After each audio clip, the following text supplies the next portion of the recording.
My name is Carol Love. I'm 27, and if someone asked me to sum up my family in one sentence, I'd say this. There's Jenna, and then there's the rest of us. Jenna's 22, my younger sister, and ever since we were kids, everything has revolved around her orbit. If she cried, the house went quiet. If she succeeded, the world stopped to clap. And if she messed up, somehow the rest of us were to blame. Me? I was the background music, steady, useful, forgettable. That's probably why, when her graduation invite came with a digital wish list, I thought it was a joke at first. I was sitting cross-legged on the floor of my tiny apartment, half-eaten instant noodles beside my laptop, comparing overdue bills to the $400 left in my account. My phone buzzed. It was a photo from Jenna, an actual handwritten page in glitter pen titled Jenna's Graduation Wish List. I squinted, waiting for the punchline. There wasn't one. It had bullet points, prices, and underlines like a wedding registry. Rolex date just. 6,000. 2-week Europe trip. First choice Italy, but Spain or France acceptable. Car down payment 5,000 minimum. MacBook Pro, highest model only. Something sentimental from each family member, but not corny or cheap. No gift cards under 500s. I reread it 3 times. Then I checked the family group chat, because surely someone else would say what I was thinking. They didn't. Mom sent a string of heart emojis. Dad replied, "We'll make it special, sweetheart." Our Aunt Shelley asked what dates she should plan flights for. And me? I sat there in my thrift store pajamas, blinking at a list that probably cost more than my yearly rent. I tried to laugh, but it came out as a tired exhale. I texted her privately. "Keep dreaming, Jenna." 30 seconds later, she replied, "Then don't bother showing up." No emoji, no Jake, just that. I stared at the screen so long the brightness dimmed. The message sat there, glowing like a verdict. Then I saw the 3 dots appear, the typing bubble. I thought maybe she'd add, "Just kidding." But the dots vanished. I locked my phone and sat there in the quiet hum of the refrigerator. My laptop fan whirred like a sigh. For years, I'd told myself that being the understanding one was my strength, that keeping peace meant being mature. But in that moment, it felt a lot like disappearing. The next morning, the family chat buzzed nonstop. Photo ideas for the ceremony, suggestions for restaurants. Nobody asked why I hadn't answered. Mom called that evening, voice syrupy sweet. "Carol, honey, can you help us choose the backdrop color for the photo booth? Jenna's thinking rose gold." Not a word about the text. I swallowed the ache and said I was busy. What I didn't say was that I couldn't even afford a new dress for her graduation, let alone the kind of sentimental gift she wanted. After the call, I closed my eyes and whispered to the empty room, "You can't afford another humiliation." So I made a decision. I wouldn't go. Let them have their perfect day. The golden child, the proud parents, the luxury balloon arch. I'd stay home, save what little I had left, and avoid the feeling of standing in a crowd that's cheering for someone who's never once clapped for me. The day of the graduation, my apartment felt unnaturally still. Through the window, I could see the morning light pouring over the city, warm and indifferent. I opened my phone to silence. No message from Mom, no invite, no, "Are you coming?" But around noon, my aunt posted a story. Rows of white chairs on a manicured lawn, a banner reading, "Congrats, Jenna," fluttering in gold. Jenna stood in the center, hair curled perfectly, holding a bouquet so big it hid half her face. I told myself I didn't care. Then another story popped up, Dad handing her a sleek silver box. Someone tagged it, #Rolex, moment, #proud family. My throat tightened. I should have turned off my phone, but I didn't. I kept scrolling, watching strangers clap while my sister bathed in attention that never once felt shared. Every heart emoji, every cheer, it all twisted into one truth. In our family, love had always been a currency, and I was broke. Still, I thought I'd chosen peace. I thought by staying home, I was ending the pattern. I didn't know someone else was about to end it for me. Louder, sharper, and right in the middle of Jenna's big day. Because while I stayed quiet in my apartment, someone I hadn't heard from in years was walking straight into that ceremony with a plan that would change everything. Her name was Brianna, and she wasn't coming for the cake. I hadn't spoken to Brianna in almost 3 years. We'd grown up together, our moms are sisters. But she'd always been the one who said what everyone else was too polite to. The kind of cousin who'd roll her eyes at fake compliments and cut through pretense with surgical precision. Last I heard, she'd moved to Seattle for a tech job that sounded so advanced I couldn't even pronounce the company's name. So when my phone lit up that night with a message from her, I blinked in surprise. Brianna, you going to the circus tomorrow or sitting this one out? I hesitated, then typed back. Me. Sitting it out. Officially uninvited. Brianna. What? Me. Long story. Brianna. Try me. I sent her the screenshot of Jenna's wish list. Less than a minute later, the typing bubble appeared. Brianna. Unbelievable. Me. No. Completely believable. Brianna. Then I'll go. Me. For what? Brianna. Not for her. For you. I smiled weakly. Sure, I muttered. I didn't think she meant it. Brianna was bold, but even she knew what it was like to face my parents' iron smiles and Jenna's sugar-coated cruelty. Still, part of me hoped she would go, if only to witness what I couldn't bear to. The next day, while my family posed in the golden afternoon light, I sat on my couch in an old t-shirt, scrolling through Instagram. Post after post showed Jenna basking in adoration. Confetti, champagne, captions like, "So proud of my baby girl." It looked more like a luxury engagement party than a graduation. My chest felt tight, but not from jealousy, just fatigue. I whispered to myself, "You made the right choice. Stay out of it." Then my phone buzzed again. A text from Aunt Shelley. "Call me when you can. Something just happened." Before I could reply, another message came in. From Mom. "Call me now." Then one more, from Brianna. "You might want to sit down." According to Aunt Shelley, it started during the gift presentation.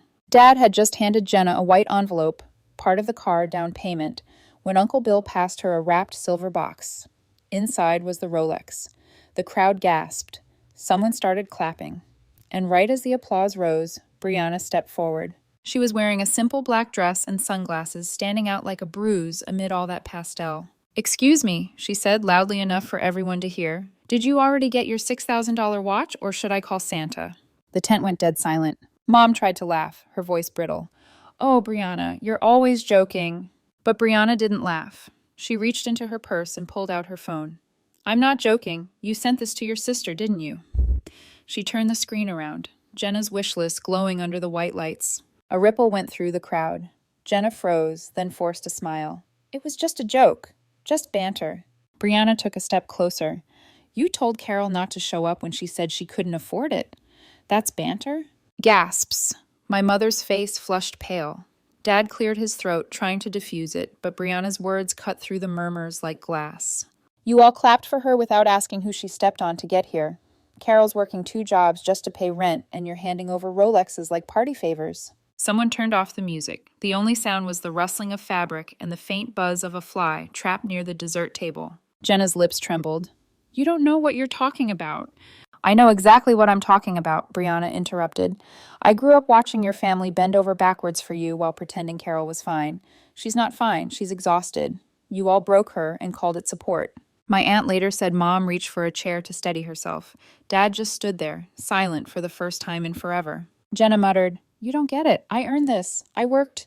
Brianna laughed. Short, cold, devastating. "You earned this? You guilted everyone into buying it, including your sister, who couldn't even afford groceries last month. You told her not to come because she couldn't afford to spoil you." The silence that followed was suffocating. Even the caterer froze in the background, holding a tray mid-air. Finally, Dad spoke. "That's enough, Brianna." She turned to him, calm but trembling with fury. "You're right. It is enough. But maybe not in the way you think." Then she walked out, just turned and left, her heels crunching against the gravel. That night, I sat in the dim light of my kitchen, listening to voice messages coming in one after another. First, Mom whispering through tears, "Carol, we didn't know. We're so embarrassed. Your dad and I, well, things got out of hand."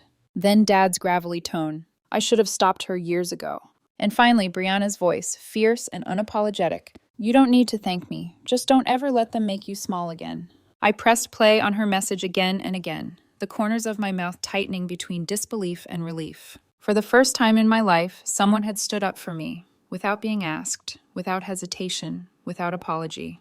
But the night wasn't done unraveling. Because the next morning, Dad called with a voice I hadn't heard before, heavy, regretful, raw. "Carol, your mom and I talked all night. We treated Jenna like she was golden. And in doing so, we made you feel invisible. We can't undo that, but we want to make things right." He paused, voice cracking. There's a family gathering next week for Uncle George's birthday. Jenna will be there. So will everyone else. If you're ready, you can say what you need to say. We won't interfere. My heart pounded so hard I could hear it. For years, I'd rehearsed 1,000 imaginary confrontations, all ending with me backing down. But this time felt different. This time, I wasn't the one hiding. I looked out the window, the morning light washing across my small apartment. For the first time, I didn't feel poor or forgotten. I felt powerful and terrified and ready. Because next week, I wouldn't just be showing up, I'd be speaking up. The days after Brianna's confrontation felt strange. It was like someone had cracked open a window in a house that had been sealed for years.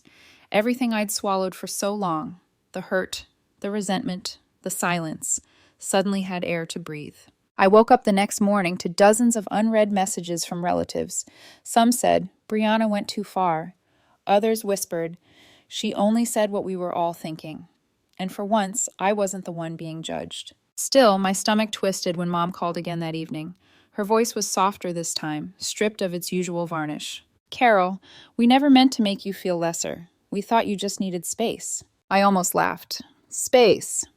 That was her word for the years I spent eating alone at holidays, the birthdays they forgot, the promotions they didn't ask about.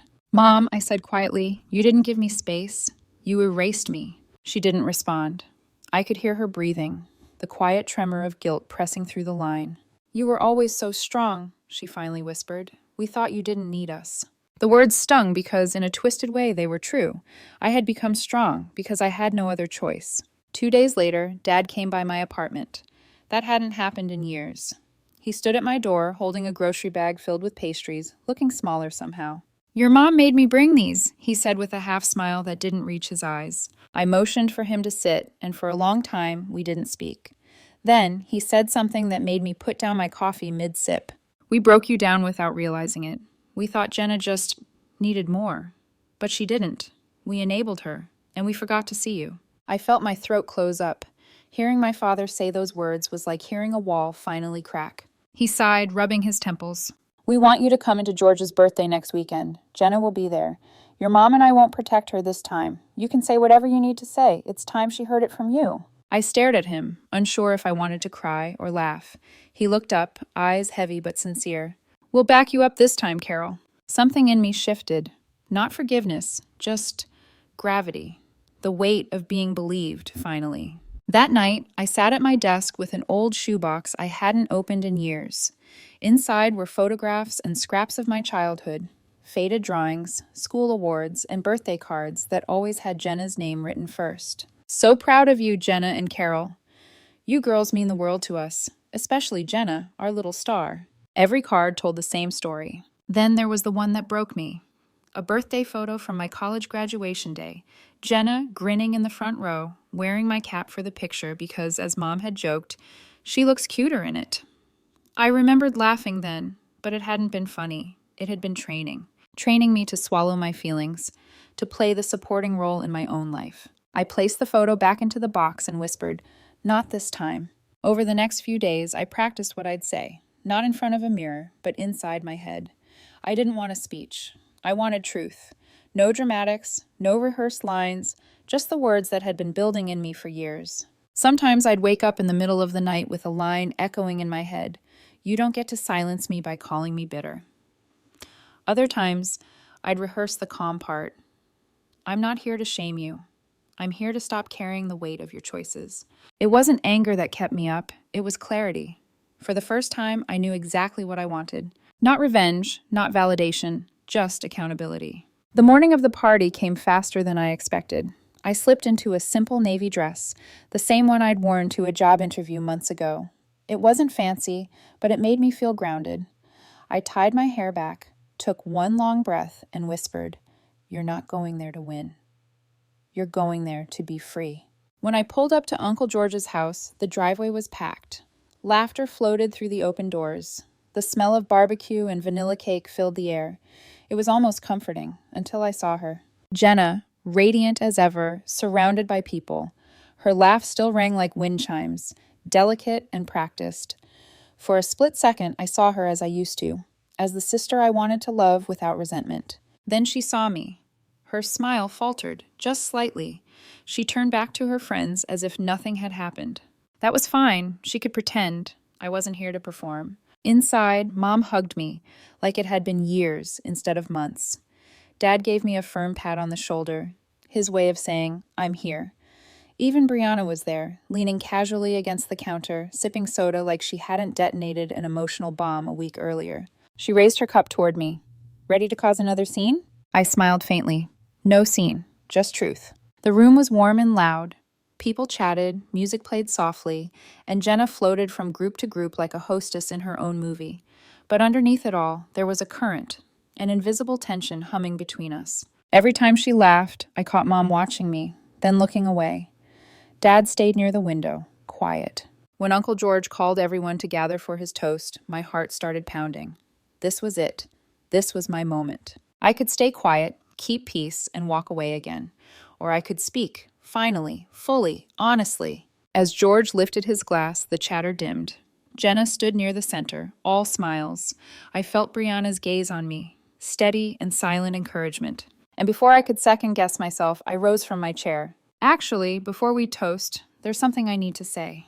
The room stilled. Every head turned.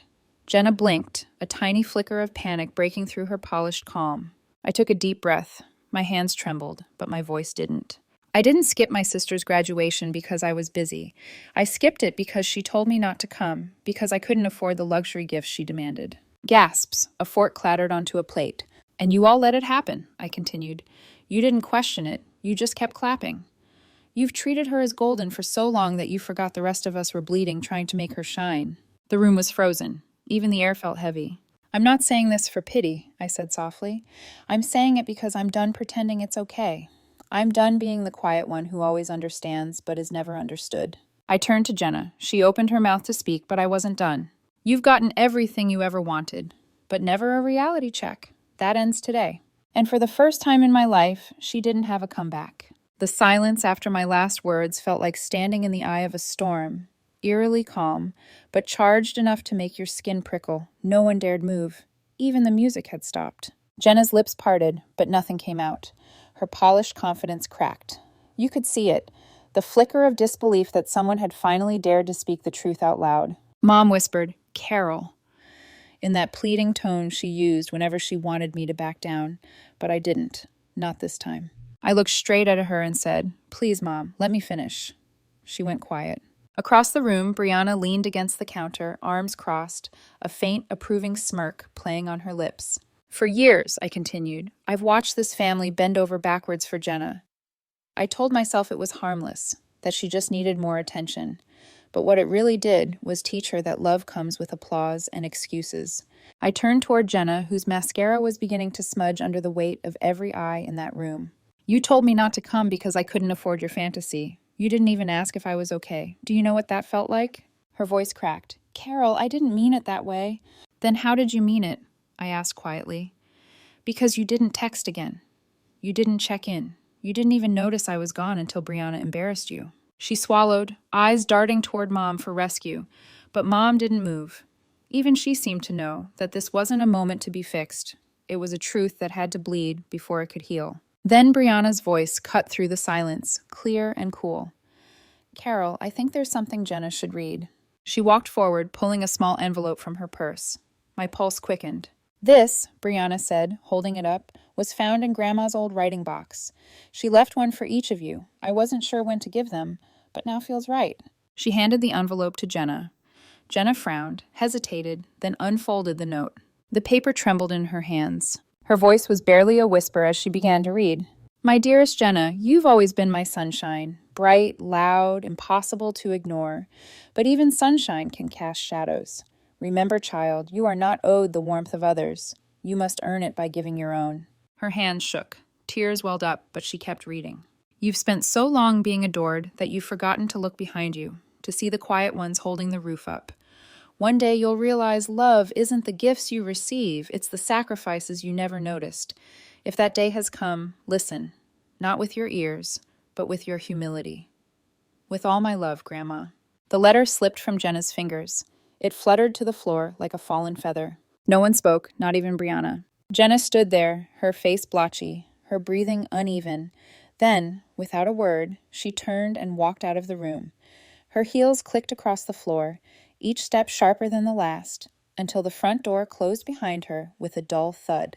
Mom pressed her trembling hands to her mouth. Dad stared at the floor. I exhaled for what felt like the first time in years. She needed to hear it, I said quietly. We all did, Dad murmured. For a moment, I thought it was over, that this confrontation was the ending I needed. But as I gathered my bag to leave, Brianna stopped me. Wait! She handed me another envelope, smaller, sealed with Grandma's familiar cursive. This one's for you. My heart stuttered. I hadn't seen Grandma's handwriting since before she passed. I didn't open it right away. Brianna tilted her head. You sure you're okay? I nodded. Yeah, I just need to read this alone. That night, back in my apartment, I sat on the couch with the letter in my lap. The city hummed outside my window, distant and indifferent. I finally broke the seal. My dear Carol, I know you were born carrying more than your share of the family's weight. You've learned to make peace by staying silent, to hold love by holding your breath. But silence isn't peace, sweetheart. It's surrender. My eyes blurred. You can forgive, but never at the cost of your voice. You can be kind without being small. And when you finally speak, don't tremble. Truth spoken with grace is still truth. She ended with one final line that hit me like a soft punch to the chest. You are not invisible. You are the proof that love survives without applause. I pressed the paper to my chest and sobbed until the words became a blur of ink and salt water. It wasn't anger anymore. It wasn't even grief. It was release. The next morning, I woke to a text from Dad.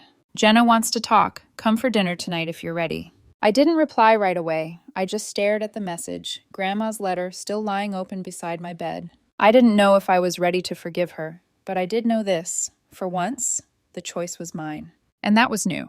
When I finally drove back to my parents' house that evening, the sky was already bruising with sunset. It had been years since I'd gone there without dread pressing on my chest. The porch light was on, glowing like a quiet apology. Dad opened the door before I could knock. He didn't say anything, just nodded softly and stepped aside. Mom stood near the dining table, wringing her hands, her eyes red but gentle. And then there was Jenna. She was sitting on the couch, knees pulled in, hair messy, no makeup for the first time I could remember. The sight startled me more than any of her tears could have. She stood when she saw me, fidgeting with the sleeve of her sweatshirt. On the coffee table sat an envelope and a folded piece of paper. I wanted to say this in person, she began, her voice barely a whisper, but I wrote it down first because I knew I'd mess it up. She pushed the letter toward me. I didn't touch it, just waited. I'm sorry, she said, her lip trembling. Not for getting caught. Not because everyone's mad. I'm sorry because I really thought love meant being admired. I never realized how lonely that made everyone else. For the first time, her voice cracked without performance behind it. When Brianna read Grandma's letter, she continued, I hated her. I hated all of you for embarrassing me. But then I realized she didn't embarrass me. I did that myself. She let out a shaky laugh. I've been spoiled and selfish. And you've been patient to a fault. You didn't fight back, and I took that as permission. I swallowed hard. You hurt me, Jenna. You told me not to come.